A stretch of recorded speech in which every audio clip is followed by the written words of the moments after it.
So this yard's in pretty good shape. We were here almost a month ago and it had a lot of queen cells and introduced queens, just kind of a mixture of things. And we have a few duds. You can see there's some empty spots. Those would have been locations that didn't make it. We'll count them up and we'll come back tomorrow with some 5-frame nukes and fill those spots. This is a great sourwood location, so we want to get everything in really good shape for sourwood, which is pretty close to 4 weeks away in this location. This is one of our higher elevations, so it's a ways off. And even with cells and introduced queens and all, we made a fair amount of honey in here, so I'm happy. These colonies will be in excellent shape for the sourwood, which is really our goal. The last 3 or 4 weeks, everything we do is about getting these things ready for sourwood. This is a basswood tree. It's going to bloom soon. You can see the little flower buds developing. This tree is absolutely loaded from the ground level all the way to the top. It's just full of them. And there's some basswood north of our shop. South of our shop there's none, but north of our shop there's enough to perhaps make a super in a good year. And you can kind of tell a basswood, at least I use the leaf to tell. It's kind of like, almost like an ace of spades type of shape the leaves are. This one's growing right next to a little creek. The bee yard I have just behind me used to be across the creek. I used to have to cross this creek. Had it over in that field back over in there. I finally got permission to just put it right behind me. I know when I get out of the shade my camera's going to say it's too light. Let's see. Here we go. Yeah, the bee yard's just on the other side of that knoll right there, very close. This is a good location, lots of basswood. And one of the things about basswood is the bloom can overlap the sourwood just a little. So that's one of the reasons we put on a empty super just before sourwood in these locations, or 3 weeks before sourwood. Catch the basswood and then take those off at just the right time when the basswood quits and the bees are switching over to sourwood. This is really good honey. It's actually lighter than sourwood in our area, and it can fool people. I think they've made a bunch of light, beautiful sourwood, and half of it's basswood. Still good honey, but not pure sourwood. So we're very careful to try to keep this out of our sourwood and keep it isolated. And in our case, it just blends with our spring wildflower. We don't have enough of it to try to isolate it and label it as a variety. It just mixes in with the other stuff that's been coming in. The bees in this area are making something right now. I don't know quite what, but they're busy on something. Might be some persimmon up this way. And I know we made a lot of poplar in those supers back in that yard. It's really dark, tasty honey. Yeah. It's been you got a poplar bud in your hand. Still sweet at the bottom. You can still, is there nectar in the bottom? A little bit, it ain't much, but. Yeah. In a good year, the poplar will puddle nectar in the bottom of the blossom there.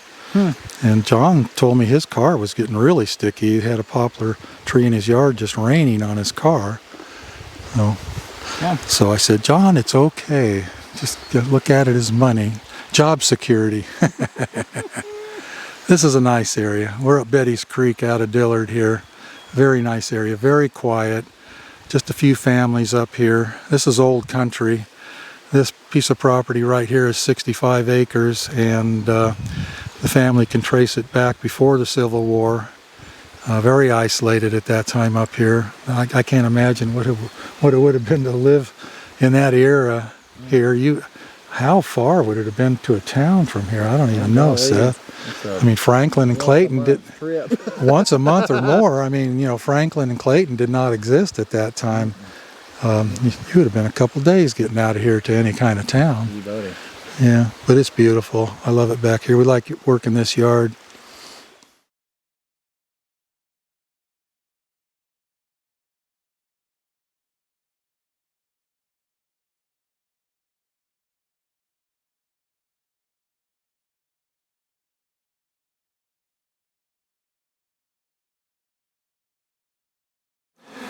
So if we're going to be in a yard working for a while and we have a box full of queens with us, we just set it in a cool spot and let the attendants fly. It's good for them. They'll take a cleansing flight, kind of clean house. It's a good practice. So we were in this yard almost a month ago, and most of these colonies were left with a queen cell. and a super and a deep box to finish filling and all of that. So we'll see how they did.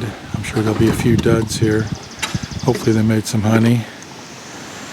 And another yard that'll be mostly requeened when we're done.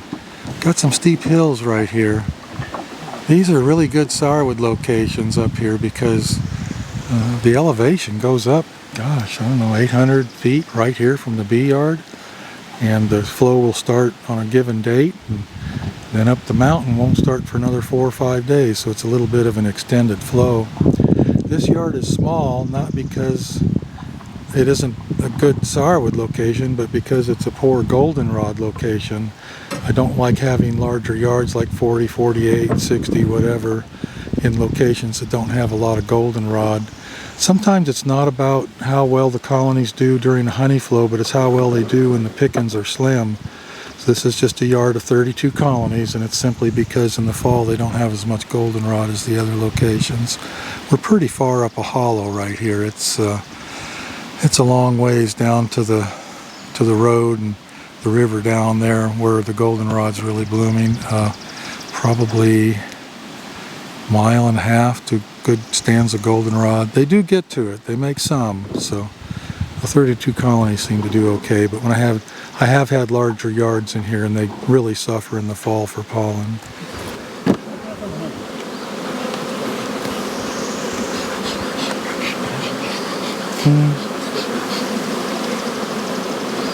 What do you think? What's it taste like? Pretty good. Pretty good? Yeah, this honey is better than Do you that. want to try one? Oh, I kind of already know what it tastes like. I've been tasting honey all day. Yeah, this is different than that. Well, we had 8 duds out of 32 colonies, and not all of them had a cell in them. There was, I don't know, 3 or 4 that had the old queens, so we did a little less than our normal average here with success, and I think I can guess why. This yard is up here all by itself. As far as I know, there's not another bee yard within miles, so they're relying on their own drones, and I think that always makes for a little less success when mating. It's best when there are other bee yards out a mile or more. The queen generally tries to fly a mile or more to find a drone congregation area, and the drones generally fly between a quarter, possibly a half a mile, so that's the dilemma. So I haven't done the math yet, but I'm guessing we had about a 70% success rate, maybe a little less. And we're going to bring nukes in here tomorrow. We have taken the lower stories and stacked them up over escape boards, and they have a lot of pollen in those bottom boxes that were duds. So we'll bring the nukes in, and we'll use all those frames full of pollen to finish filling up the 10 frame box that we put the nukes in. And some of those bees will be out of there by tomorrow. It takes a while for the bees to go through an escape board, but we do that a lot. If we run into a dud, just put it over an escape board, let the bees exit, and then in a day or two when you want to use it for some other purpose, it's ready to go.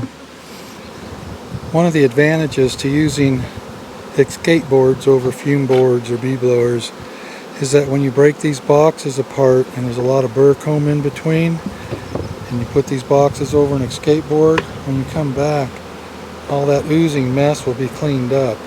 There will be none of that. Sometimes if you have some real plugged out boxes, there can be a lot of oozing honey, and you kind of spread it all over the truck, all over the floor when you're taking it home. With escape boards, you don't have that. Also, there's nothing wrong with putting a space with an escape board too.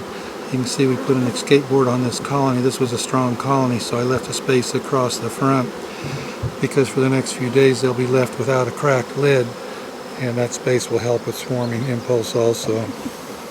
Jimmy Carmack and Norm McClure from Birmingham, Alabama. Jimmy is a previous State of Alabama Beekeepers Association president, and they're dealing in honey today, and Jimmy's doing what he does so well, and that is grossly overloading his 3/4 ton truck. How many miles you got on this truck, Jimmy? 720,000. 720,000. Have you ever had the head off that engine? No, Wow, that's pretty good actually. had the transmission out, and Yeah. it wasn't wore out. Well, that's a Dodge. That's one of the reasons I like Dodges. I like that Cummins engine. They go a long time if you take care of them. So how's things going in Birmingham? How's the honey flow? Tell me, how'd you do? It's been off and on and spotty. Really? Some people have made honey, some haven't. Most of the commercial people are complaining that they don't feel that they're going to have a good crop. Well, that's the message I'm getting across the whole southeast, is that the crop's definitely below average. Talked to someone in South Alabama recently, and they said it's terrible. North Florida, they're complaining about bad crops. One fella said it was the worst in 50 years. Another fella said that in South Georgia said it's less than half of normal. So the southeast is definitely well under average this year. You saw me drop that one. I've been collecting propolis in my hives all day. See if this shows up on the camera. If I see a big gob of it, I scrape it off and save it. I use propolis myself personally. I chew on it like bubble gum as a kind of a, I don't know, it's kind of a health thing. It works. Looks Now like I have a question for you. looks like dog turds, but As long as it doesn't taste that way. no, it tastes okay. It's interesting. You can see the different colors and obviously different plants. Yeah, I chew on it all the time. Make a habit of it. People think I'm crazy. This thing is really annoying, but it's something we made with a sensor. It's just 2 bolts, and when the honey touches them, it turns on a sensor, and that alarm goes off. And we made that ourselves. That's a pretty neat gizmo.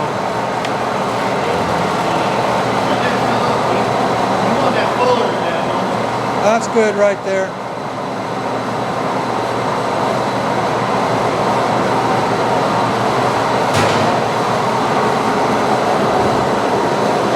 Probably something we should manufacture. It works great on tanks too.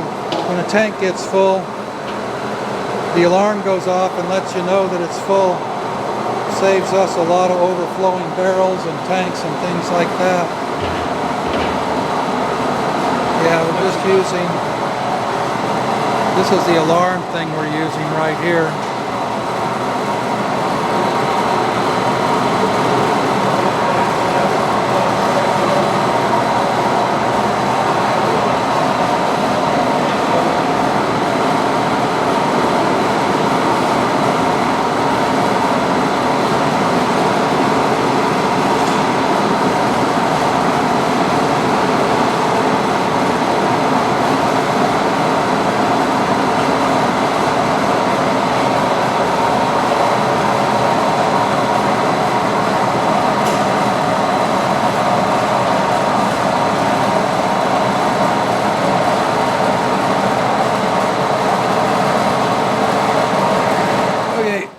Here comes the first barrel.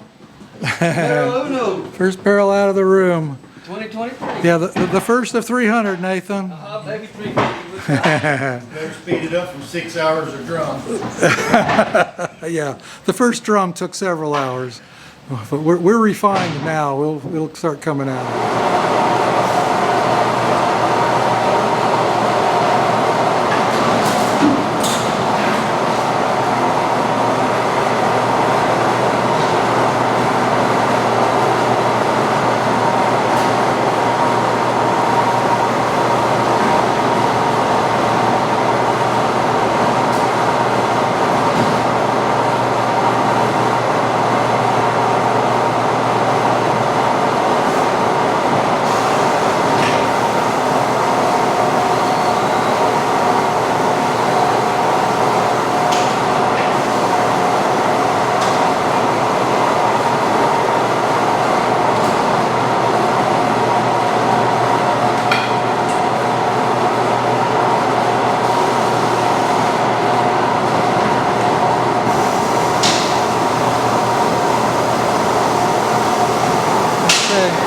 Dave, I'm seeing something I don't like. We replaced this whole thing Did it come with a cover? I didn't put the cover back on, I just realized that myself. You got the cover though? Yeah, we got it. Yeah, just left it off to see if it would work It's, good. I Yeah. Is there a cover for that side over there? I don't think there ever was one on don't think that there side. ever was on that one, but there was here. Yeah. Maybe we can make something that goes over the top of it so nothing can drop down in there, but this one absolutely, by tomorrow I'd like to see the cover on that thing. Okay.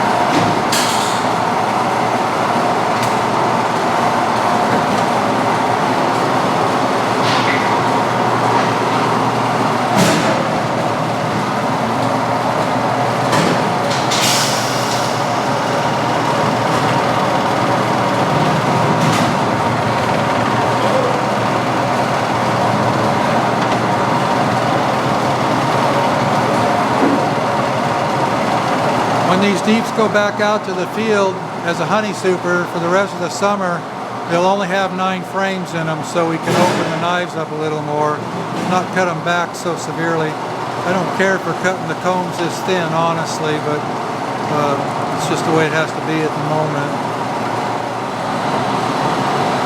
Everything I tasted so far is pretty good. It's dominated by tulip poplar, but there's other things mixed in here.